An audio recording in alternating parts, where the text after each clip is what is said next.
So welcome everyone to this webinar in conjunction with Ethical Consumer Week 2021.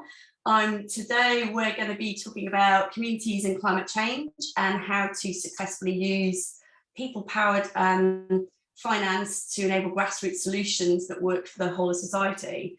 I'm Rachel Mountain, I'm from Ethex, and we've got a fantastic group of community organisations on this panel, and they'll be introducing themselves shortly. Bit of housekeeping. Anything discussed today should not be considered as financial advice. If anyone wants to find out any more information on any of the organisations featured here, then please visit ethex.org.uk. And you can find out more information, but if anyone's in any doubt, they should seek advice from a financial advisor. In addition, we'd like this discussion to be as interactive as possible, so please submit your questions in the questions and chat box, and then we'll get to them as we go through the webinar. Without further ado, I'd like to pass it over to Petra and the rest of the organisations then to introduce themselves. Thanks very much. Can everyone hear me okay? Yes. Okay, thank you. So I'm delighted to join this panel today. My name is Petra Morris and I work at Co-operatives UK. We are the national membership body which represents over 7,000 cooperatives. They range from our largest consumer societies like the Co-op Group down to small worker cooperatives and lots of community-owned cooperatives. So when it comes to the government's net zero strategy, we think cooperatives are at the heart of this and well positioned. We are grassroots and democratic models, and we very much are engaged on a community level. So we think we can obviously help deliver on that. And as a national body, we have encouraged our members to take action, climate action. We've recently just undertaken some research with our members, and this demonstrates that 2/3 of cooperatives, the vast majority of which are small, medium-sized enterprise, are taking action to reduce carbon emissions, and 1 in 5 has a net zero target, and particularly our larger societies such as the Co-op Group has committed to an action plan for net zero emissions by 2040, as well as other societies such as mid-counties. We see cooperatives operating in all sectors of society, particularly those that are most important to us. So whether that's housing, and we have members such as Carbon Co-op in Greater Manchester that are working with members around retrofitting. And the vast majority of community groups, we have over 400 community energy groups, particularly around renewable energy.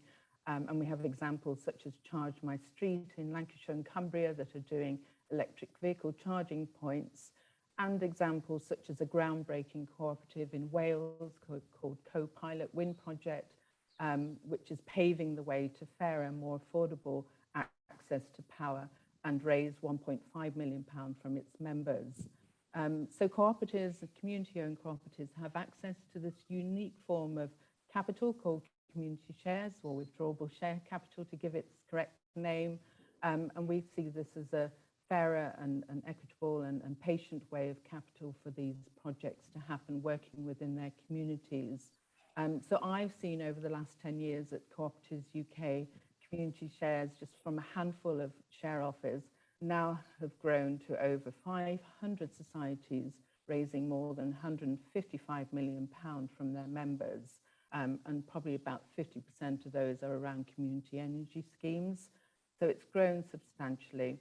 We also run at Co-operatives UK programs such as the Community Shares Booster programme, which has supported over 50 groups, both with grants and equity funding, and this has leveraged more funding from other funders. So we think that cooperatives are well placed within their communities to take climate action and to deliver the kinds of aims that are set out in the government strategy. I hope that's a useful introduction. I'll pass that over. Thank you. Thanks, Petra. Marion, can you tell us a bit more about your organisation, please? Sure, good morning. I'm Marion Lloyd-Jones. I'm here from People Powered Retrofit, which is a sister organisation to Carbon Co-op. We work with owner-occupier householders in Greater Manchester to help people take action to reduce their energy use in their homes through energy efficient retrofit.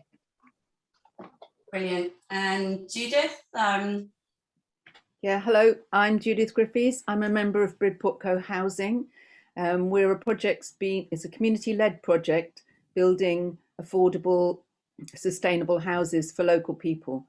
We've been going for 12 years, but we're finally on the ground. Buildings are halfway up, which is really exciting, and they'll be finished this time next year. We'll all be moving in. So it's a co-housing project, as well as being environmentally and socially very aware of reducing our footprint and our need for resources and being self-managing. So that's me. Fantastic. And Phil, if you could give us an overview on Easy Charge, that'd be brilliant. Thanks, Rachel. Hi, I'm Phil Shadbolt. I'm from Easy Charge. We're a relatively new startup company, a bit unique in that we design, manufacture and operate electric vehicle charging points. We just won a very large contract for Oxfordshire. We'll be putting 280 electric vehicle charging points throughout local authority car parks all around Oxfordshire. And we've got aspirations to then replicate that for other local authorities all around the UK. Brilliant. And finally, Andy, great to hear about Energise Barnsley and all the great stuff you guys are doing. Thanks, Rachel, and thanks so much to Ethical Consumer Week and Ethex for inviting us onto the panel.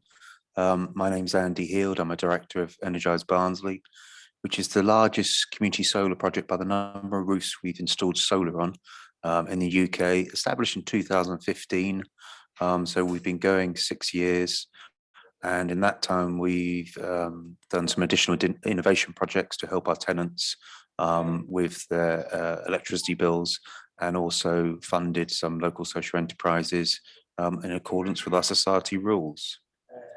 That's fantastic. So yeah, some great organisations doing some extraordinary things. So I guess before we hear a bit more in detail about the social and environmental impact you guys are generating, just worth taking a couple of minutes just to highlight the sort of context around enabling finance, given we've got the climate negotiations, COP26 happening in Glasgow in just over a week's time.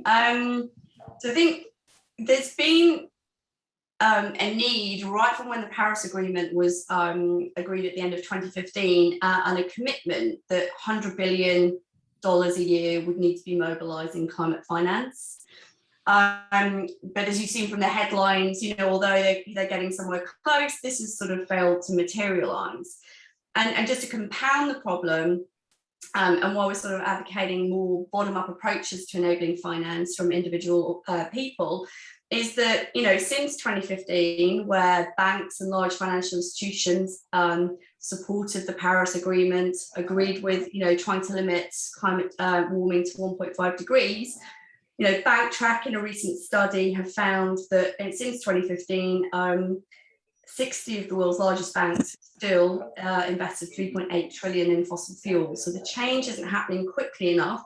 And more recently, Share Action in the last few weeks found that 25 of the largest European banks that had pledged to cut emissions to zero, net zero, from their portfolios by 2030, you know, very few have taken any concrete steps. So what we've got is a situation where there's big numbers needed, big statements made, but actually very little happening on the ground. And so if you contrast that with the bottom-up approach, which is being demonstrated by all the organisations here today, you've got think tanks like the IPPR putting reports out saying community-based organisations have the potential to unlock and accelerate transformative approaches to climate change. So what's great is we're going to hear more about these organisations, how they're working with retail finance and other forms of finance to really scale and grow to deliver, on carbon emissions, deliver more resilient communities and create fairer societies. So just before we get into that, I'm going to hand over to Petra just to give a brief overview overview in terms of the role of sort of community shares and the sector and how it's developed. So Petra, over to you. Thank you. Yes, so I think I touched on this in my introduction, so sorry, I probably already covered that off, but yeah, I've seen community shares grow from, as I say, just a handful in just over 10 years ago, and now lots of communities are using that form of equity, patient equity, to raise the funds for their projects and schemes. And so we now have, as I said, about 500 societies who raised 155 million, and the vast proportion of those have been around community energy schemes. And what we have also seen is that where we have invested with our community shares booster program, pound for pound for some of those share offers, we've also seen that that's leveraged more funding. We've also seen the growth in institutional investors, so it's not just been individual members of those cooperatives, but also local authorities and other stakeholders and organisations that see the value of what's happening in those communities. So it's a really flexible and patient way of communities to raise their funds, but that's not to say it's not simple to do it. You know, it is something that has to be promoted and worked on, and that community engagement takes time. So it's not right for all communities, but it certainly has worked really well for particular community renewable energy schemes, and we'll hear a bit more from some of our speakers today on examples of that.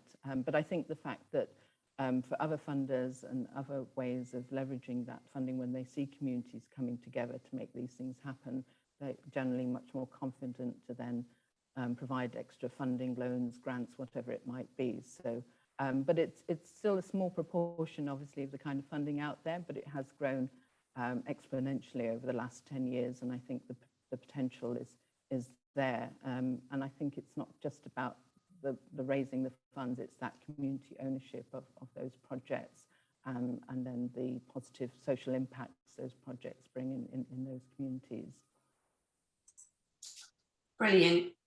Thanks, Petra, that's great. And so you know, I think it's time to really sort of turn it over to hear much more about how the organisations are operating, the impact that they're creating. And actually, as Petra says, we've got 2 organisations that are using community shares to raise finance, and 2 that are using other financial mechanisms. So I'm now going to hand it back over to Marion to talk to you about all the exciting stuff that People Powered Retrofit are up to in Manchester.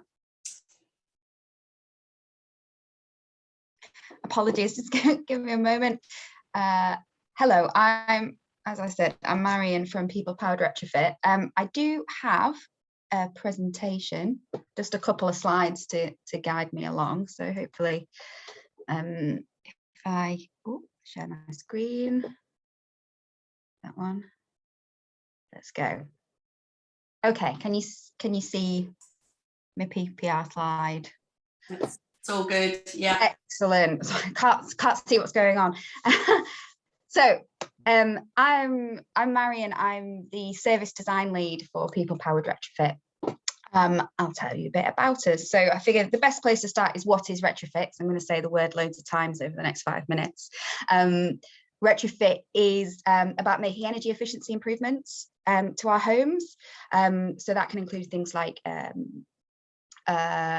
insulation, windows and doors, that kind of thing, domestic scale renewables, and we're also interested in sort of smart systems. We've got some people working in smart energy. Our approach is we will always advocate fabric first. That means that we want you to upgrade the fabric of your home to keep the heat in before you start adding fancy low carbon tech, although we do like a bit of that as well. We like low impact materials, and we like open source. We do software work as well. So I'll give you a bit of context for retrofit. So estimates say that about 90% or more of the housing that we're going to be living in 2050 is already built now when we're living in it. 20% of UK emissions come from energy use in our homes, and UK housing is some of the worst in Europe. So these are some really important drivers for improving our homes for multiple reasons.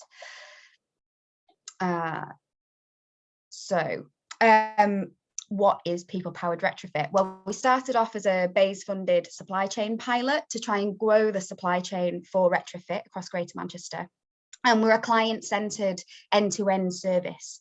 So we're a householder's advocate all the way from helping them decide what work they can do, all the way through the design stages. We work with contractors to ensure that we can do procurement, and then we'll do quality assurance to make sure that householders are getting the quality of work that they're paying for, and the contractors are doing work that they can really be proud of.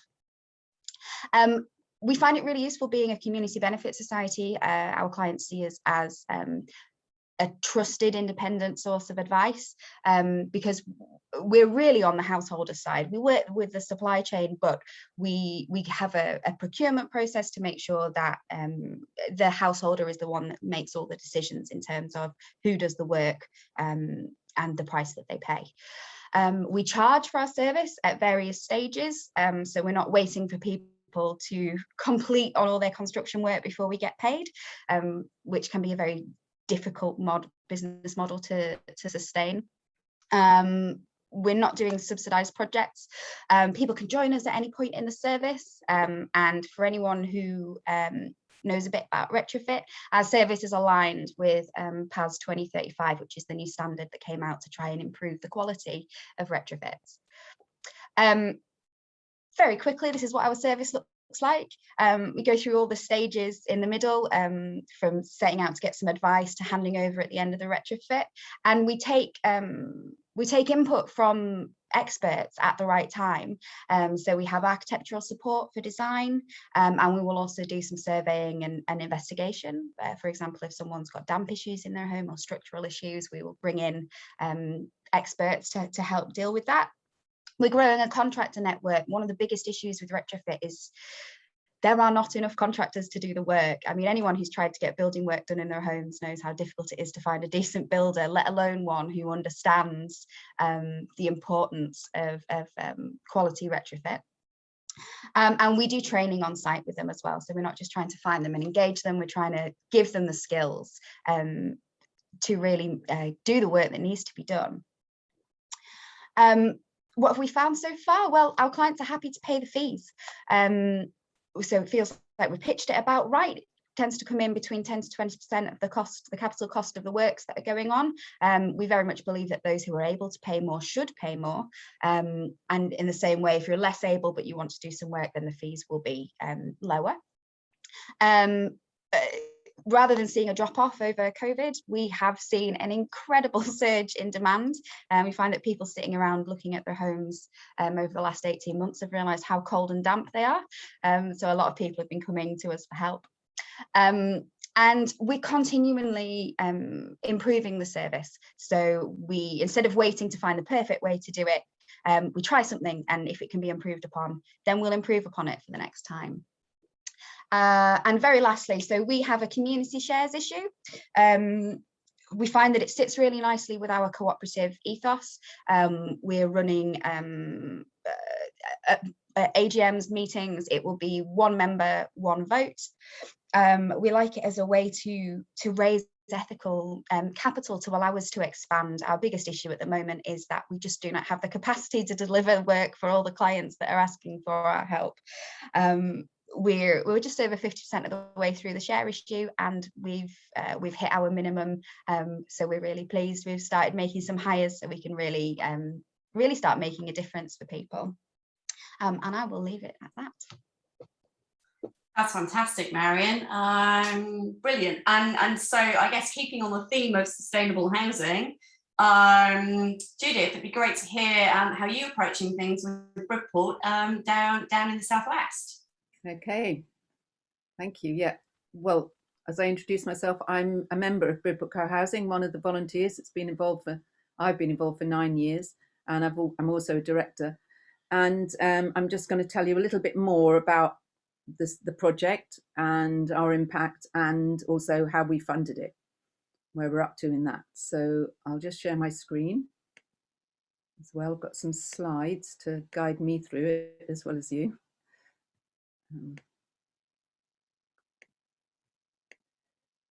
Okay.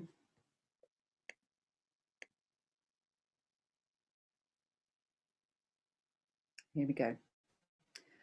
Okay, so we are the UK's biggest co-housing project for local people, building 53 affordable eco-homes, and they're to buy and rent, and they're for people who live in our area. Okay, whoops, to go back there. So we're a community benefit society, and a community types of organisation really fit our model of volunteer, basically community-led project. Okay. It was taken yesterday, this picture. The planners wouldn't let us build towards the top of the site because of visual impact, so we're all down the bottom. And it looks quite squashed from here, but the other week we had open site, the builders let us on, and it's actually so much more spacious than it looks, which was inspiring for all of us. Okay, so our environmental, we're very conscious of wanting to have the least disadvantageous impact on the environment and the most advantageous kind of additional aspects to it. So the homes are very energy efficient. They got triple glazed roofs so that there's a good angle for the solar panels, which you can see are sitting there in the roof. So, and we've what else in the homes? Yeah, that's about it for the homes. The renewable energy, well, with the solar panels, it's going to be a microsite. We're going to have a microgrid, and we're all going to have air source heat pumps in the homes, so that we'll be producing a lot of our own electricity.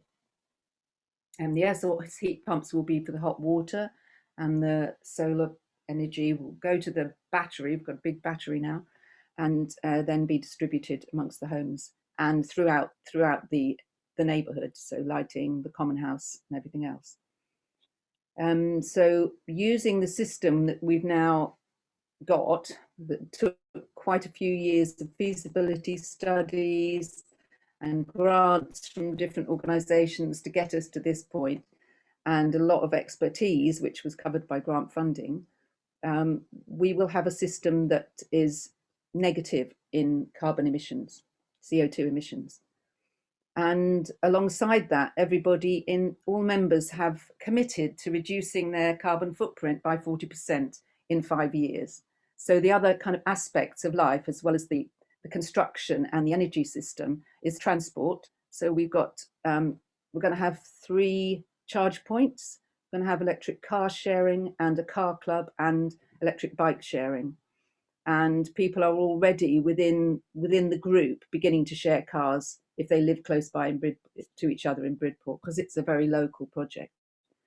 So we're on the way with that. With food production, as you maybe saw, there's a big green space at the top, and we're planning to have a big food growing area. And behind every single house, there is a small communal food growing area, as well as the private gardens. And we're working on a permaculture principles. We've got a sustainable drainage system with swales, which will reduce any danger of flooding. We've got lots of aspects of improving the biodiversity and the soil on the land as well. And alongside that, we're going to be sharing our resources. So we're going to have a laundry, so that not everybody has to have a washing machine, and we'll share all kinds of other resources that we need to maintain the whole neighbourhood. Okay, so environment impact. Okay, we're also really wanting to make a difference on the social impact in this area. This is a coastal town, has all the problems of a coastal town, really a huge shortage of rentable property, especially for young people. So the site has been designed to encourage contact between people. There's no parking by the houses, it's all on the sides, it's all walking between houses, so that people will actually pass each other. Post boxes are going to be in the common house too. And everybody who signs up for a member is signing up to being a good neighbour. sharing the values of co-housing, which is that everybody has their own space, but then you share the work, and you have a big shared space for common activities. It's intergenerational, so older people won't be isolated, young families will have support from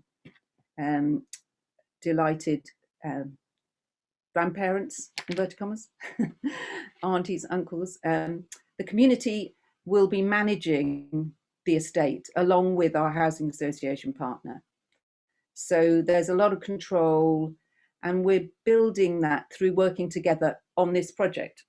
It's been going for 12 years. There's lots of resilience been built into the community. We've had to face lots of hurdles, lots of disappointments, lots of compromises, but we've held in there. And yeah, so already there's a lot of social resilience, and our governance system is sociocracy, which enables and encourages everybody to begin to have a voice and take part. And that has been, because we've been going so long, in a way we've benefited from building social community and resilient community from that. And then there's our common house, which is what we have a community share offer out for, because although we've managed to get funding for the houses, the common house doesn't fall into anybody's categories, unfortunately. So on to who we've partnered with. We've had lots of support from our parish council, our town council, the county council, various housing associations which we've partnered with over the period, but now we're with Bournemouth Churches Housing Association, Homes England, the NHS, the hospital's right next door, and they're going to have some staff homes, and then local organisations and networks, okay, including all of those. Bridport community as a whole has been very supportive. Okay, so on to just a bit about the funding. We've had grants from Dorset Council, who, when they gave us these grants, were West Dorset District Council, so it was much closer to our area, in fact. Homes England gave us fees for the design. We've had some grant through Power for Change, and our housing association partners, the Homes England transferred the grants which Bridport Co-housing applied for and got over to the housing association, because they were providing the development funding for the rented properties and some of the shared ownership. And we've had grants to help us with developing the energy system. Okay, and we have loans. We've still got loans. Triodos have fronted the development loan, one of the development loans, alongside the housing association. We've had a loan from Venturesome, part of which was converted to the grant. We've got a bounce back loan, and a few years ago, when we needed to buy the second half of the land, we asked everybody we knew to lend us money, and we got it within 3 weeks for 250,000, and we still got some to pay back. And now we're in the process of with Ethex having a community share offer out. And in the future, we still might need more money for the common house, so we're in talks with various banks for that. Okay. Thanks, Judith. Just need to do a bit of a time check because we're a little bit over. So yeah, if you could sort of quickly sum up, and then I can hand over to Phil. Okay. Yeah, this is the common house. This is what we've got the community share offer out for. It's a place for us to meet, to eat together, to work, to play, to learn. And we're doing really well on the Ethex platform. We've reached the middle of what we really need, and we're on our way to a bit more. So it's been brilliant. Thank you. That's fantastic. Sorry to go over. That's fantastic, Judith. Yeah, brilliant. So yeah, moving on. Phil, it'd be great for you to introduce and tell us a bit more about Easy Charge and what you're up to in Oxfordshire. Okay, thanks very much. Yeah, so as I mentioned earlier on, we are a bit unique in that we not only design and manufacture electric vehicle charge points, but we also operate and run them. And what I wanted to talk to you about today was the Park and Charge project that we're doing for Oxfordshire. I've shared my screen. Can you see it okay? Yeah. Great. Yes. Okay, so yeah, we're all aware, I think, in the news at the moment, there's a massive increase in demand for electric vehicles, and the next stage of that obviously is to provide the infrastructure So we set about 3 years ago to develop one of the best electric vehicle charge points that's suitable for placement in local authority car parks. And this is ideal for those people that don't have the ability to charge their cars at home, which is actually about 40% of residents in a typical city and a typical county like Oxfordshire that can't charge at home because they don't have a driveway or don't have a garage. So this project was set up. We got funding, £5 million worth of funding through Innovate UK to develop this charger, to work with the county council, to work with Oxford University, and develop this whole concept of parking and charging for electric vehicle chargers. So there's the charger that we've developed. As I say, designed and developed and manufactured. All the software, everything's been developed here in Bicester. And I'd say it's sunny Bicester because it is actually sunny today.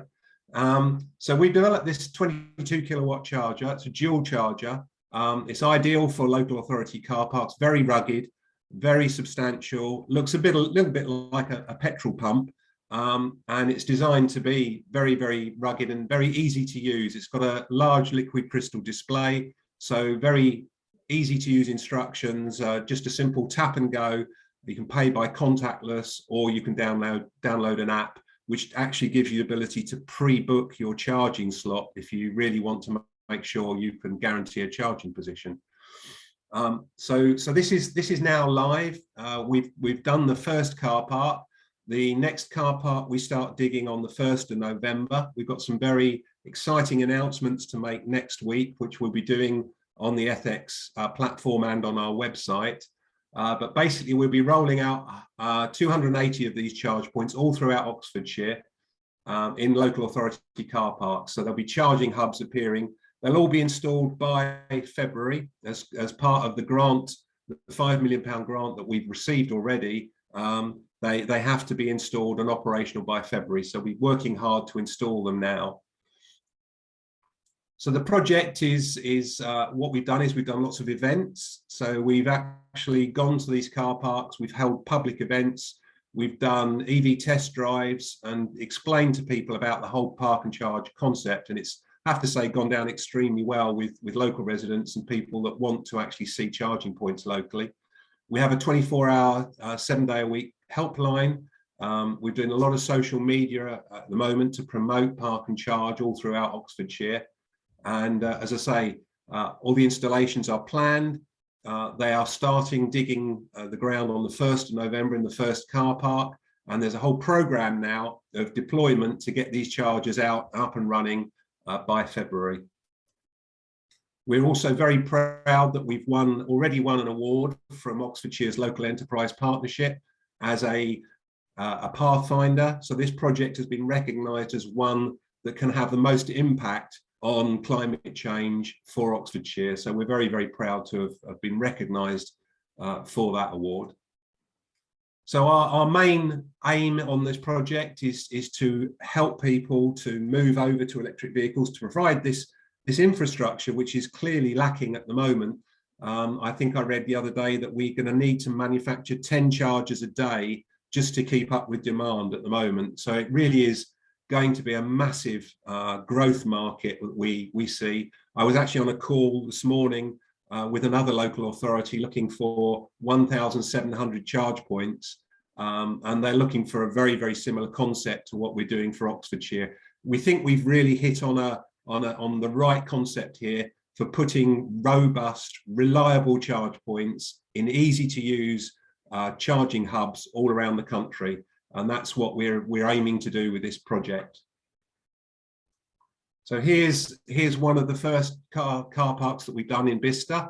We've got 6 chargers in this car park, and you can see on the left-hand side there, ZapMap, which is an app which a lot of people now use to find and locate chargers. But it also got this really nice feature on it that you can make a comment about your charge. And I really love the comment there that, yes, 12 chargers all working. Why can't all car parks be just like this one?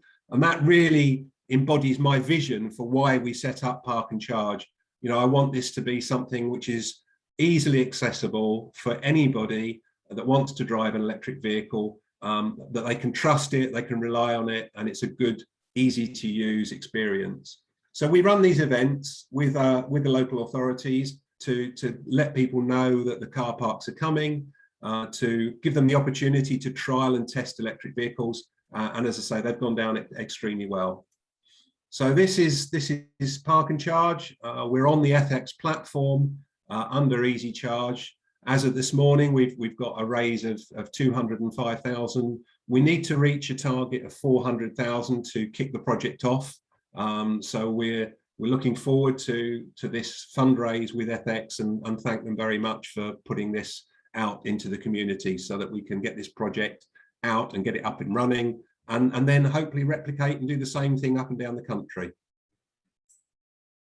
Brilliant, thanks Phil, that'd be fantastic. So great stuff. And now over hopefully to Andy in sunny Barnsley. I don't know if it's sunny up there or not, but hopefully so.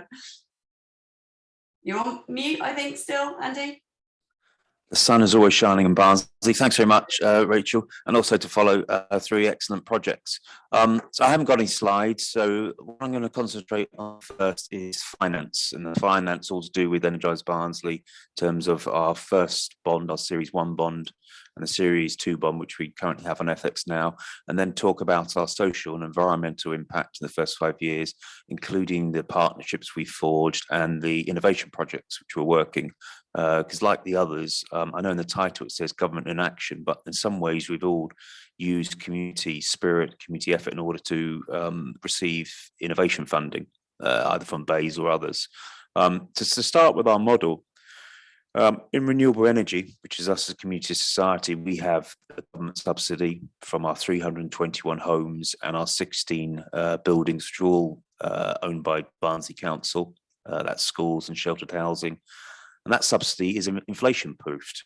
So that goes into the top of our revenue model each year. And off that revenue model, you take off the asset management. So we do that ourselves, and we keep at least 98.5% of our assets always operating. So when the sun shines, you take off your insurance costs, the man in the van to go and do repairs. And then at the bottom of it, you have surplus and also the bondholders.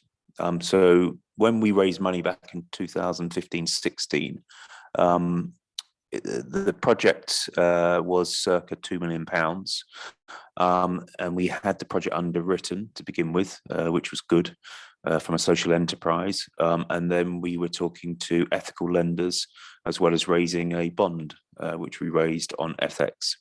And that community bond allowed us to set the interest rate at 5%. And that's a fixed rate for 5 years. We've paid that each year to our bondholders. And at the same time, we had a long-term ethical loan from Charity Bank, 19 years, and our assets are giving us revenue for 20 years.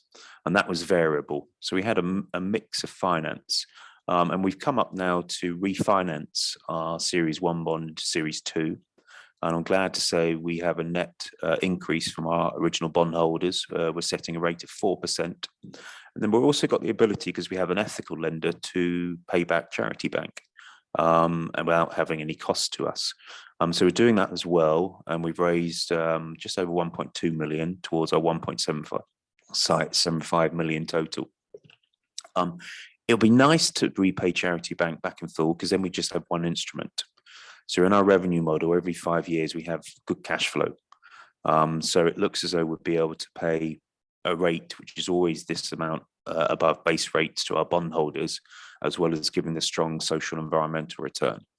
So that's why we're trying to get Charity Bank out this particular stage. But even if they stay in, because our revenue is inflation proofed, and if their variable rate goes up, then it will be okay in terms of cash flow for the society. In terms of our social and environmental impact, then in that surplus, so we are not for profit, but the surplus goes back into the community. We always have a solar community fund, and we've spent about £60,000, which is pretty good because we've only got about 1.5 megawatts of solar installed over the 5 years. We've replaced easy ones, our tungsten lights at Age UK, the headquarters, where seniors go and do day events. We replaced all their lights with LEDs. Same for a local theatre. We did a lot in Goldthorpe, particularly in rejuvenating areas. One of the early schemes was just paying for skips to come. You let residents know they can put anything which is in their back garden into the skip, and then they come out and clean the area up and prevent fly tipping. We put a lot of planters there as well. We supported a local community farm. We had a rehomed rabbit come and present at our AGM, which was a highlight. And then this year, we financed Community First Credit Union for £20,000 in order to help those most at need in Barnsley with some pretty good initiatives, helping them to alleviate fuel poverty with cash grants, emergency ATM cards. So that's part of the social impact. Environmental impact, we have our CO2 offset. We also have our innovation projects. So we've gone on to work on solar and storage studies and working particularly with our tenants in order to lower their bills, and are currently running a project on demand side response for bays. So we're partnering there with Oxford Brookes University and Passive Systems, and that's for Code for Sustainable Homes and post-war homes to decarbonise our homes. So we are combining together air source heat pumps, solar PV, an in-house management system and a battery, and getting some excellent results. So one of the things from this study, we're quite positive, and we have a model in order to decarbonise our homes whilst reducing tenants' electric bills. Just to put that into numbers, if you are going to go off grid and decarbonise, you'll probably be spending 11,000, 12,000, 13,000 kilowatt hours per year in your home. So with the help of a smart meter plus an in-home management system, we have tenants paying tariffs of 10, 11 pence on a time for use tariff. And then in recent times with the spike, they're still going to be at 14, 15 pence. And again, going back to Phil's point about being a trusted advisor, the quality of the data is good, and then we'll be able to let tenants know this. So there is a route, we think, particularly in looking at the retrofit program, you have to have some sort of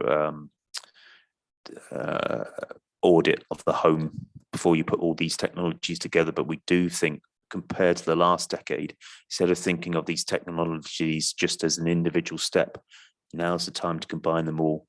Once you've done the audit of the home with regards to draft proofing, insulation, double glazing, and that's us as a society. We've got, if I've got another minute, we've got a pretty exciting project with the council. So they're our custodian trustee, which will be launching next year, and which is replicable nationally. So they installed solar on 300 homes back in 2013-14 and invested themselves. So as you can imagine, those initial panels, they had a 7-8 year payback. So they've now paid back for themselves.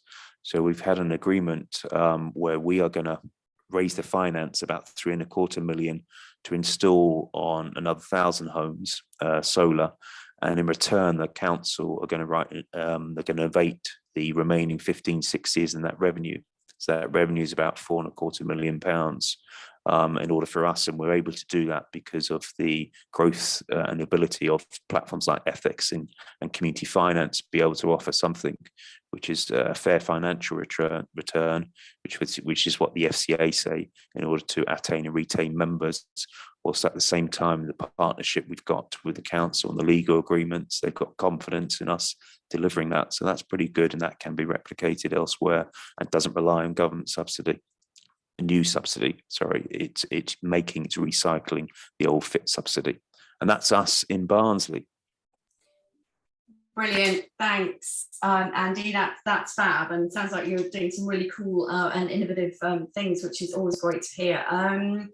So I think we're sort of running out of time, and so importantly, we've heard from each of the organisations. I think I'm going to come to each of the panelists and probably put them on the spot a little bit, just to say, given we've got COP, given we've got UK commitments to achieving net zero, what are the 3 things that you think need to be addressed to allow bottom-up community organisations to rapidly scale and replicate?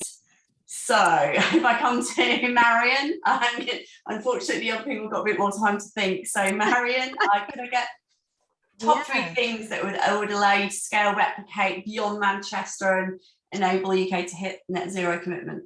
We would like to see some genuinely well-designed grant funding for householders to be able to do some work, instead of all the previous schemes have been not great, shall we say, been difficult to access, and have had too many strings attached. We need funding with no strings, or with sensible strings. I would accept that. Just some, like, the industry needs a good nudge. Yeah. Brilliant. I think that's really important. Judith, what about you? Sorry, I think you're still on mute, Judith. Well, funding obviously is the first thing. You know, we've tried to get various housing funds which have been too short-lived, too many conditions, as Marion was saying, for affordable housing. So making those offers from government actually realistic in terms of the pragmatic time scale of actually doing a housing project, because it takes years. And the second thing I think is, I mean, this has begun to get going, community hubs, so that actually there's some advice hubs for people who in community who don't have all those development skills, and who can short circuit people having to learn them from scratch. So expertise being available for people to run community-led projects, because that's where you get the energy, the commitment, and the longevity for a project to come off the ground. That's all I can think of. I've got a third one. Yeah, that's brilliant. And that's a nice segue into Petra. One of the top three things Co-ops UK would like to see to scale the market for community shares. Yeah, I'm sorry before. I think people couldn't hear me. I don't know if you can still not hear me. I hope it sounds a bit better. Yeah, I think I spoke before about the importance of cooperatives and their, you know, community-based, their democratic businesses. So really just recognition of the value of what we can play in these strategies. And just like everyone else, you know, support for cooperatives to do their projects and get them off the ground, including grants. We know the Rural Community Energy Fund, for instance, is ending next year, and other grants have ended. And we know, you know, things like tax relief and everything else play a part in community share offers, and lots of subsidies have been cut. So just recognition of the great work that has already been done at a grassroots level, and that we have a major role to play in that, with more government support. I hope everybody could hear that. Yeah. And Phil? Yeah, I mean, I think like Joe's we just put in the chat, you know, we've all got to realise that everybody's got to stop burning stuff. You know, it's so important. It's vital. I think most of the people on this, the reason we're on this is because we're passionate, and we believe that we all have to contribute and do something to reduce the effects of this climate change that we can see all around us. And we have to do stuff. We have to raise awareness. All governments, all nations have to now put their money where their mouth is and do something. One of the most impactful things that we can do is move over to electric vehicles. Yes, they're not net zero, but they're 50% better than a traditional internal combustion engine. So that's one of the most impactful things. That's why I'm so passionate about what we're doing to enable that, by having these charge points which enable people to move over and stop. One of the main arguments for not having electric vehicles is I've got nowhere to charge it. And yeah, that's right. But if we can roll out these charge points and get the successes that we're seeing in Oxford replicated everywhere else, that's a non-argument. You can move to an electric vehicle. It is cost effective. It is the right thing to do. It is what you can, as an individual, make an impact against climate change. And then finally, I think because it's such a capital intense project, that we really do need to have governments to fund projects like this. You know, the funding for charge points, it's very capital intense. So it's going to need government support. It's going to need more community investments, just like we're doing on the Ethex platform. We've all got to do our bit now. It's vital, absolutely vital, that we all get off our backsides and do something to impact climate change. It's absolutely essential. Great advice, Phil. And finally, Andy, what are your top 3 things for scale? I have, you give me time to think about Yeah. this. Take me off on a tangent. It's probably not totally relevant now. I was going to start with a bit of a punchy one to say, well, actually, community groups are doing really well. They're leading innovation projects, they're leading academic partners, commercial partners. So where we were compared to 10 years ago, you know, there's a good advance, and that's working within the policy culture which we have done. If I was to be specific, then the smart meter rollout. So digitalized homes is no brainer. Other countries have just made it mandatory. You know, it's not a hassle. The first rollout, it wasn't going to save you 50 quid. But now with shifting to a local flexible market, you know, there's a real reason to get it. And there's a real reason to put a battery in your home. So I would, you know, I know it's increasing the pace. I would still try and get that done ASAP. And then the energy market. So Ofgem, one of the mandates is to protect the most vulnerable. But it means if you're designing a future market with that in mind, it's the mass where you're trying to design it, not for the top ones who are always going to benefit, and not, I think that should be carved out and they should be looked after separately, and then to manage the market in order to make it, you know, the most efficient and the most low carbon for the majority of users. So those are sort of 2 specifics for me in the world we live in. That's brilliant, and some great food for thought from all the panelists today. And so, yeah, I mean, I'd just like to say a big thank you to everyone participating today. There's been brilliant and some fantastic discussions. Thank you to Ethical Consumer, and we'll be sending out a recording and following up with any questions that we haven't got to by email probably early next week. Brilliant. Thanks everyone. Thank you. Thank you. Thank you. Bye. Have a good weekend. Bye.